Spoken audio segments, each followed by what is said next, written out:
ഒരു knowledge transfer partnership അല്ലേ KTP? അതെ അതെ. ഈ KTP റൂട്ട് മാത്രമാണോ നമുക്ക് ഗ്ലോബൽ ടാലൻറ്റേഴ്സിലേക്ക് കിട്ടണേ? അങ്ങനെ പറയാൻ പറ്റില്ല. KTPയിൽ ഇപ്പം ഞാൻ മീറ്റ് ചെയ്യുന്ന എല്ലാവർക്കും visa, global talent visa easy ആയിട്ട് കിട്ടുന്നുണ്ട്. കാരണം അതിൻ്റെ KTPയിൽ ഒരു 2 year ഓഫ് KTP ഉണ്ടെങ്കിലും പിന്നെ സാലറി സ്കെയിൽ എന്തായാലും മുകളിലായിരിക്കും. ആ 2 കണ്ടീഷൻ അപ്പോൾ തന്നെ മീറ്റായി. പിന്നെ KTPൻ്റെ പ്രൊജക്ട്സ് എല്ലാം UKRI ഫണ്ടഡ് ആണ് ഓൾമോസ്റ്റ് വരുന്നത്. അപ്പോൾ ഈ ഗ്ലോബൽ ടാലൻറ്റ് കിട്ടാനുള്ള കണ്ടീഷൻസ് മീറ്റായി കഴിഞ്ഞു. പിന്നെ എൻഡോഴ്സ്മെൻറ്റ് കൊടുത്തിട്ട് നമ്മൾ അവരുടെ റെക്കഗ്നൈസ്ഡ് ബോർഡിൽ നിന്ന് ആ ഒരു പേപ്പർ മേടിക്കാൻ മാത്രമാണ് അപ്പോൾ ബാക്കിയുള്ള ഇത് വരുന്നത്. പക്ഷേ വേറെ റൂട്ടിൽ വെച്ചാൽ നമുക്ക് റിസർച്ച് പ്രോജക്റ്റ് കിട്ടുന്നത്, അതിൽ PhD ഫണ്ടഡ് ആയിട്ടുള്ള PhDs വരുന്നത്, അങ്ങനത്തെ അക്കാഡമിക്കിൽ വരുന്ന ഒരു 4 ഇതാണ് വരുന്നത്. അതെല്ലാം എൻഡോഴ്സ്മെൻറ്റ് ബോഡി റെക്കഗ്നൈസേഷൻ വേണം. പക്ഷേ ഈ ഒരു റിസർച്ചിൽ വർക്ക് ചെയ്താലും മതി. ഒരു 2 year or 3 year research work ചെയ്യുകയാണെങ്കിൽ, യൂണിവേഴ്സിറ്റിയിൽ വർക്ക് ചെയ്യുകയാണെങ്കിലും ആ റിസർച്ച് പ്രോജക്റ്റുകൾ ഫണ്ടഡ് ബൈ UKRI അങ്ങനത്തെ വേറെ ബോഡീസ് ഉണ്ട്, എനിക്ക് അറിഞ്ഞുകൂടാ. UKRI അതിലൊരു ഒന്നാണ്. അപ്പോൾ അങ്ങനെയുള്ള ഫണ്ടഡ് ബോഡീസ് ഉണ്ടെങ്കിൽ നമുക്ക് ഈ എൻഡോഴ്സ്മെൻറ്റിന് അപ്ലൈ ചെയ്യാം. അവർ എൻഡോഴ്സ്മെൻറ്റ് വരാം, അതുവഴി കിട്ടും. അതൊരു മെയിനായിട്ടുള്ള എൻഡോഴ്സ്മെൻറ്റ് റൂട്ടാണ് വരുന്നത്. പിന്നെ 2 പറഞ്ഞാൽ പിയർ റിവ്യൂ വരുന്നതും പിന്നെ ഈ റെക്കഗ്നൈസ്ഡ് ഒരു പ്രസ്റ്റീജിയസ് അവാർഡ് എന്നുള്ളതാണ്.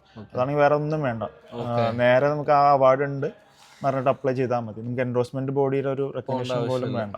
അതാണ് ഏറ്റവും ഈസിയസ്റ്റ്. പക്ഷെ അത് ടഫാണ് കിട്ടാൻ. പിന്നെയുള്ള പിയർ റിവ്യൂ ആണ് കുറച്ചും കൂടി കുറേ സപ്പോർട്ടുകൾ വേണം. കാരണം നമ്മൾ പ്രീവിയസ് എക്സ്പീരിയൻസ് ഡോക്യുമെന്റേഷൻ സബ്മിറ്റ് ചെയ്യണം. പിയർ റിവ്യൂവിൽ വെച്ചിട്ട് ഇയാൾ ലീഡർഷിപ്പ് സ്കില്ല് അല്ലെങ്കിൽ അങ്ങനത്തെ ഒരു കാറ്റഗറിയിലോട്ട് പെട്ട ആളാണ് നമ്മൾ പ്രൂവ് ചെയ്യണം.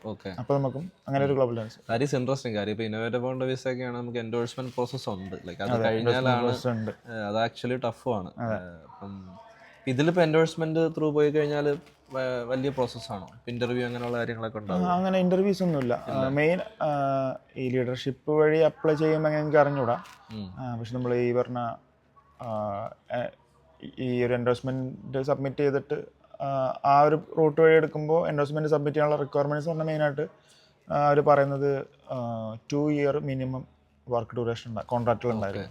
പിന്നെ അപ്ലൈ ചെയ്യുമ്പോൾ അതിൻ്റെ ഒരു എൻഡ് ഓഫ് ജോബ് കംപ്ലീഷൻ്റെ അവിടെ പോയിട്ട് അപ്ലൈ ചെയ്യാൻ പാടില്ല. 2 year ഉള്ളതെന്നുണ്ടെങ്കിൽ ഇപ്പോൾ 1 yearന് മുന്നേ നമ്മൾ അപ്ലൈ ചെയ്യണം. അപ്പോൾ ആ 1 year കൂടി ആ കോൺട്രാക്റ്റ് ലെഫ്റ്റ് ആയിരിക്കും. അങ്ങനെയാണെന്നുണ്ടെങ്കിൽ കാരണം ചില റോളുകളൊക്കെ 6 months അല്ലെങ്കിൽ 1.5 year ഒക്കെ നമുക്ക് കിട്ടില്ല. ഒരുപാട് പേര് പരിചയമുണ്ടോ മലയാളികൾ ഇപ്പോൾ ഗ്ലോബൽ ടാലൻറ്റ് എടുക്കണ? ഗ്ലോബൽ ടാലൻറ്റ് വിസയുള്ള മലയാളികളാരും ഞാൻ കണ്ടില്ല. ബെൽഫാസ്റ്റിൽ ഞാനൊരു മലയാളികളെ കണ്ടില്ല. ഇന്ത്യൻസ് ഉണ്ട്. ഞാൻ നമ്മൾ ഒരു KTP പോയി തന്നെ നമുക്ക് കമ്മ്യൂണിറ്റിയിലോട്ട് ആഡ് ആവുന്നുണ്ട്. അപ്പോൾ ആ ഒരു കോൺടാക്ട്സിലാണെങ്കിലും ഇവിടെ നിന്ന് നോർത്ത് അയർലൻഡിലാണ് കൂടുതൽ നമ്മൾ മീറ്റ് ചെയ്തേക്കാം. അൾസ്റ്റർ ക്വീൻസ് എന്നുള്ള ഡിഫറൻസ് ഉണ്ടായില്ല. കാരണം ഇവിടെ അധികം ഇല്ലാത്തതുകൊണ്ടാണ് നമ്മൾ ഒരുമിച്ചാണ് കൊണ്ടുപോകുന്നത്. പക്ഷെ നമ്മൾ ബിർമിംഗാമിൽ പോയപ്പോൾ ഡിഫറെൻറ്റ് പാർട്സ് ഓഫ് UK നമുക്ക് എല്ലാവരും ഡിഫറെൻറ്റ് കൺട്രീസ് ആയിരുന്നു. അങ്ങനെ ഇന്ന കൺട്രിയിൽ നിന്ന് കൂടുതൽ ആളെന്ന് പറയാൻ പറ്റില്ല നമുക്ക്. ഇന്ത്യയിൽ നിന്ന് ഒരു 4 പേരൊക്കെ ഉണ്ടായിരുന്നു. പക്ഷെ അപ്പോഴും ഇന്ത്യയിൽ നിന്നായിരുന്നു കൂടുതൽ പേര്. കാരണം കൂടുതലും നോർത്ത് ഇന്ത്യൻസ് ആയിരുന്നു. പിന്നെ ഒരാൾ എനിക്ക് തോന്നുന്നു ആന്ധ്ര എന്നുള്ള ഒരാളാണ് ഉണ്ടായിരുന്നു. അതല്ലാണ്ട് 1.5 year കംപ്ലീറ്റ് ആയി. വർക്ക് കുഴപ്പമൊന്നുമില്ല. ഏജൻസിനെ ബിൽഡ് ചെയ്യാനായിരുന്നു. അത് നടക്കുന്നുണ്ട്. പിന്നെ പാരലലി വേറെ പ്രോജക്ട്സ് റൺ ചെയ്യുന്നുണ്ട്. മെയിനായിട്ട് നമുക്ക് അങ്ങനത്തെ ഒരു റോളാണ് വരുന്നത്. കാരണം ഒരു മെയിൻ പ്രൊജക്റ്റ് എന്നുള്ള ഗ്ലോബൽ ഈ KTPയുടെ ഉള്ള ഒരു പ്രൊജക്റ്റിന് പുറമെ കമ്പനീനെ സപ്പോർട്ട് ചെയ്യുന്ന വിധത്തിൽ കമ്പനിയുടെ പ്രൊജക്റ്റുകളും വരാറ്. ഇപ്പോൾ നാട്ടിലിപ്പോൾ എന്തെങ്കിലും എക്സ്പീരിയൻസ് ഉണ്ടായിരുന്നോ? അതുകൊണ്ടാണോ മാസ്റ്റേഴ്സ് എടുത്തത്? നാട്ടിൽ ഞാൻ മെഷീൻ ലേണിംഗ് എഞ്ചിനീയറായിട്ട് വർക്ക് ചെയ്യാറുണ്ട്. അപ്പോൾ അതിൽ AI സ്പെഷ്യലൈസേഷൻ എനിക്ക് ഉണ്ടായിരുന്നില്ല. ഞാൻ ഇലക്ട്രോണിക്സിൽ MTech എടുത്തിട്ട് മെഷീൻ ലേണിംഗിൽ സ്പെഷ്യലൈസേഷൻ എടുത്താണ്. അപ്പോൾ MSc AI എടുക്കണം എന്നുള്ളൊരു മാസ്റ്റേഴ്സ് ഇലക്ട്രോണിക്സ് ആയിരുന്നു. അത് മാസ്റ്റേഴ്സിന് AI ആക്കണം എന്നുള്ളൊരു കൺസെപ്റ്റിലാണ് ഞാനിവിടെ വന്നത്, ആസ്റ്ററിൽ വന്നത്. അപ്പോൾ എക്സ്പീരിയൻസ് ഉണ്ട്. ഇപ്പോൾ എത്ര വർഷത്തെ എക്സ്പീരിയൻസ് ഉണ്ടായിരുന്നു നാട്ടിൽ? ഞാൻ ഇങ്ങോട്ട് വരുമ്പോൾ എനിക്കൊരു 3.5 year. എക്സ്പീരിയൻസ് ഇല്ലാത്തവർക്ക് ഇത് പോസിബിൾ ആണോ? എക്സ്പീരിയൻസ് ഇല്ലാത്തവർക്കും പോസിബിളാണ്. ഏറ്റവും ബെറ്റർ റൂട്ട് എന്ന് പറഞ്ഞാൽ നമ്മൾ ഈ പറഞ്ഞ പോലെ കോഴ്സ് ചെയ്യുമ്പോൾ തന്നെ കുറച്ച് എക്സ്ട്രാ കരിക്കുലർ ആക്ടിവിറ്റീസിൽ പാർട്ടിസിപ്പേറ്റ് ചെയ്യുക, ഒരു പറ്റിയാൽ ഇന്റേൺഷിപ്പൊക്കെ ഒപ്പിച്ചെടുക്കുക. സോ അപ്പോൾ തന്നെ നമുക്ക് റിസർച്ച് സ്കില്ല് അവിടെ ഇതായി. പിന്നെ നമ്മൾ ഇൻ്റർവ്യൂവിൽ നമ്മുടെ പ്രാക്ടിക്കൽ എക്സ്പീരിയൻസ് പ്രൂവ് ചെയ്യണ പോലെയാണ്.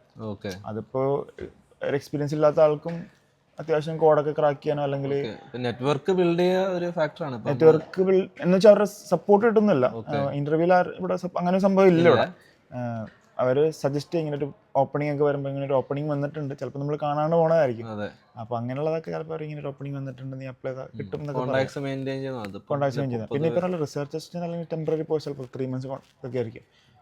അങ്ങനെയുള്ളതൊക്കെ ചിലപ്പോൾ അവർ റെക്കമെൻഡ് ചെയ്യും. നമ്മുടെ അക്കാഡമിക്കലിലുള്ളൊരു പെർഫോമൻസും അല്ലെങ്കിൽ നമ്മുടെ പ്രൊജക്ട്സ് വർക്കിലൊക്കെ പെർഫോമൻസും അത് റിലേറ്റഡ് ആയിട്ടുള്ള എന്തെങ്കിലും 3 months റോളുകളോ 6 months റോളുകളൊക്കെ വരുമ്പോൾ അവർ നമ്മളെ റെക്കമെൻഡ് ചെയ്യും. എന്താണ് ഭാവി പരിപാടികൾ? ഭാവി പരിപാടികൾ ബെറ്റർ ആയിട്ടുള്ള റോളുകൾ നോക്കണം.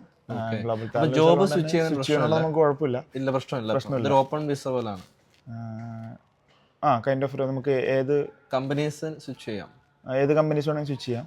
പിന്നെ ഇങ്ങനെ ഒരു റെസ്ട്രിക്ഷൻ ഞാൻ കേട്ടേക്കണത്, അത് അന്ന് ഈ KTBCനെ ഡിസ്കസ് ചെയ്തപ്പോൾ വന്നാണ് നമുക്ക് ഈ ഇത് കംപ്ലീറ്റ് ചെയ്യണം എന്നുള്ളൊരു ടോക്ക് വന്നു. അതായത് ഈ വിസ ഇഷ്യൂ ചെയ്തേക്കുന്നത് ഈ ഒരു എൻഡോഴ്സ്മെൻറ്റ് ബോഡിയാണല്ലോ. അപ്പോൾ ആ ഒരു എൻഡോഴ്സ്മെൻറ്റ് ബോഡിയുടെ പ്രൊജക്റ്റ് നമ്മൾ കംപ്ലീറ്റ് ചെയ്യണം എന്നുള്ളൊരു ഇത് പറഞ്ഞു. അപ്പോൾ ചിലർ പറഞ്ഞത് അങ്ങനെ ഒരു സ്ട്രിക്റ്റ് റൂൾ ഇല്ല. കാരണം ഇനി ഒരു റിവ്യൂ വരുന്നത് നമ്മുടെ ILRന് അപ്ലൈ ചെയ്യുമ്പോഴാണ്. ഇവരത് കംപ്ലീറ്റ് ചെയ്തോ, ഗവൺമെൻറ് അങ്ങനെ ഒരു സംഭവം നമുക്ക് തന്നിട്ട് ആ ഓപ്പർച്യൂണിറ്റി യൂസ് ചെയ്തോ എന്നുള്ളതാണ് ഒരു റിവ്യൂ ആയിട്ട് വരിക. നമ്മളത് ഈ ഒരു KTP ബ്രേക്ക് ചെയ്തു എന്നുള്ളൊരു നെഗറ്റീവ് ആകുമോ എന്നുള്ളൊരു ഡിസ്കഷൻ അവിടെ വന്നായിരുന്നു. So better stay with the same company.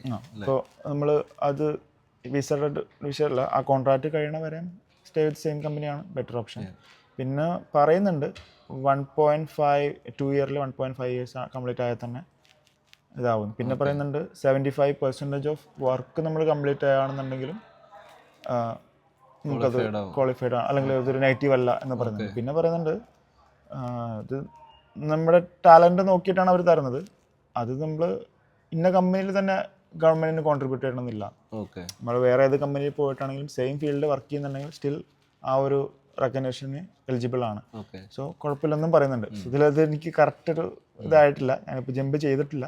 ഇപ്പോൾ ജമ്പ് ചെയ്യാൻ എന്തായാലും അടുത്തൊന്നും ജമ്പ് ചെയ്യാൻ ഉദ്ദേശിക്കുന്നില്ല. എന്തായാലും കോൺട്രാക്ട് കംപ്ലീറ്റ് ചെയ്യണം എന്ന് വിചാരിക്കും. അതെ, റബിക്ക് ഇത് കേൾക്കണ്ട. പിന്നെ ഇപ്പോൾ ഒരാൾക്ക് ഇതിനെപ്പറ്റി കൂടുതൽ കാര്യങ്ങൾ അറിയണം, അല്ലെങ്കിൽ ഇന്ന് റിസർച്ച് ചെയ്യണമെന്ന് വെച്ചാൽ ഇപ്പോൾ ഏത് വെബ്സൈറ്റാണ് അല്ലെങ്കിൽ എവിടെയാണ് ആദ്യം ഇതിനെപ്പറ്റി അന്വേഷിക്കേണ്ടത്? ഇത് യൂണിവേഴ്സിറ്റിയിലാണോ അല്ലെങ്കിൽ ഏതെങ്കിലും ഗവൺമെൻറ് വെബ്സൈറ്റാണോ, അല്ലെങ്കിൽ ഇപ്പോൾ KTP ഫോക്കസ്ഡ് ആയിട്ടുള്ള എന്തെങ്കിലും റിസോഴ്സുകളുണ്ടോ? അങ്ങനെ ഒരു റിസോഴ്സുകളൊന്നും ഞാൻ കണ്ടില്ല. അപ്പോൾ നമുക്കങ്ങനെ നോക്കാനിപ്പോൾ ഏറ്റവും ഓപ്ഷൻ അവരേതെങ്കിലും യൂണിവേഴ്സിറ്റി വഴിയാണ് ഇത് ചെയ്യുന്നതെന്നുണ്ടെങ്കിൽ, അത് യൂണിവേഴ്സിറ്റിക്ക് അപ്ലൈ ചെയ്യണമെന്നുണ്ടെങ്കിൽ ആ യൂണിവേഴ്സിറ്റിയിലൊരു പേഴ്സൺ ഉണ്ടാകുന്ന നോക്കുക, അവരുടെ അടുത്ത് HR എന്തെങ്കിലും. കാരണം അവർ ഓൾറെഡി ചെയ്തിട്ടുണ്ടാവും ഇത്. അപ്പോൾ അവർക്കതിൽ അവരായിരിക്കും ഏറ്റവും ബെസ്റ്റ് പേഴ്സൺ ഇതിനെക്കുറിച്ച് പറയാനുള്ള. ഇപ്പോൾ ക്യൂൻസിന് അങ്ങനെ ഒരു ബോഡി ഉള്ളതുപോലെ അളിസ്റ്ററിനകത്ത് ഇല്ലെന്നാണ് എൻ്റെ അറിവ്. പക്ഷേ അപ്പോഴും അവിടുത്തെ HR അവെയർ ആയിരിക്കും. കാരണം എനിക്കിപ്പോൾ ചെയ്തു തന്ന HR അവിടെ ഉണ്ടെന്നുണ്ടെങ്കിൽ അവർക്കറിയാം എന്തൊക്കെയാണ് എനിക്ക് വേണ്ടി ചെയ്തു തന്നെന്നുള്ളത് അവർക്ക് അറിയാൻ പറ്റും. അപ്പോൾ അവർ സെയിം ഇതിൽ അവർ റെക്കമെൻഡ് ചെയ്യും. അതുപോലെ മുന്നേ ചെയ്തിട്ടുണ്ടായിരുന്നു. അതുകൊണ്ട് തന്നെ അവർക്ക് ഞാൻ ചോദിച്ചപ്പോൾ തന്നെ അവർക്ക് ഇന്ന ഡോക്യുമെൻ്റാണ് നിനക്ക് വേണ്ടത് എന്നുള്ളതിൽ പറയാൻ പറ്റും. അവരോട് ചോദിക്കുക. അപ്പോൾ അവരോട് ചോദിക്കുക എന്നുള്ളതാണ് ഫസ്റ്റ് ഓപ്ഷൻ എന്നുള്ളത്. നമ്മുടെ യൂണിവേഴ്സിറ്റിയിൽ അത് KTPയോ അങ്ങനെ അല്ലെങ്കിൽ യൂണിവേഴ്സിറ്റി വഴി എന്തെങ്കിലും അല്ലെങ്കിൽ പഠിച്ച യൂണിവേഴ്സിറ്റിയാണ് അവരോട് ചോദിച്ചു കഴിഞ്ഞാൽ അവർക്ക് ഗൈഡ് ചെയ്യാൻ പറ്റും. ഇനി അതൊന്നും ഇല്ലാത്തൊരു റൂട്ട് വഴിയാണ് വരുന്നതെന്നുണ്ടെങ്കിൽ ബെറ്റർ ഓപ്ഷൻ എനിക്ക് തോന്നുന്നു UKRAയുടെ വെബ്സൈറ്റിൽ അല്ല UKVAയുടെ വെബ്സൈറ്റിൽ അതിൻ്റെ റിക്വയർമെൻറ്റ്സ് നോക്കുക എന്നുള്ളതാണ്. ഇപ്പം ഞാൻ ഇന്നോവേറ്റീവ് ഫൗണ്ടേഴ്സിൻ്റെ വീഡിയോസ് ഒന്നും പരിപാടി ഒരു ചോദിച്ചാണ്. ഇപ്പം എങ്ങനെയാണ് ഗ്ലോബൽ ടാലൻറ്റ് വിസ എങ്ങനെയാണ് അത് കിട്ടിയ ആരല്ലേ അറിയൂ. അപ്പോൾ കുറേ പേര് മെസ്സേജ് അയക്കുന്നുണ്ടായിരുന്നു. അപ്പോൾ ഒന്നുകൂടെ ഞാൻ ബ്രോഡത്ത് നേരത്തെ ചോദിക്കുകയും ചെയ്തു അതിനെപ്പറ്റി. അപ്പോൾ thanks for doing the video. പിന്നെ ആരെങ്കിലും എന്തെങ്കിലും മെസ്സേജ് അയക്കുവാണെങ്കിൽ ഞാൻ ബ്രോഡത്ത് ചോദിക്കാമല്ലോ. അത് കുഴപ്പമില്ല. നമുക്ക് ഓൾറെഡി ഇങ്ങനെ വരാറുണ്ട്. ഇപ്പോൾ ലിങ്ക്ഡിനിൽ ഇങ്ങനെ KTP അസോസിയേറ്റ് ഇട്ടേക്കുന്നുണ്ട്. KTP അസോസിയേറ്റിൽ ഈ ഗ്ലോബൽ ടാലൻറ്റ് വിസ ഉണ്ടെന്ന് അറിഞ്ഞിട്ട് തന്നെ കുറേ പേര് ഇങ്ങനെ ഇതെങ്ങനെ ക്രാക്ക് ചെയ്യുക അല്ലെങ്കിൽ ഗ്ലോബൽ ടാലൻറ്റ് വിസ എങ്ങനെ അപ്ലൈ അല്ലെങ്കിൽ KTP എങ്ങനെ കിട്ടുക എന്നൊക്കെ ചോദിച്ചാൽ ലിങ്ക്ഡിനിൽ ഇങ്ങനെ ചോദിക്കാറുണ്ട്. നമുക്ക് റിപ്ലൈ, കാരണം എല്ലാവർക്കും വേണ്ടത് വിസയാണ് ഇവിടെ വരുമ്പോൾ. അപ്പോൾ അവരെ ഹെൽപ്പ് ചെയ്യണം, നമുക്കൊരു നഷ്ടമൊന്നും വരുന്നില്ല.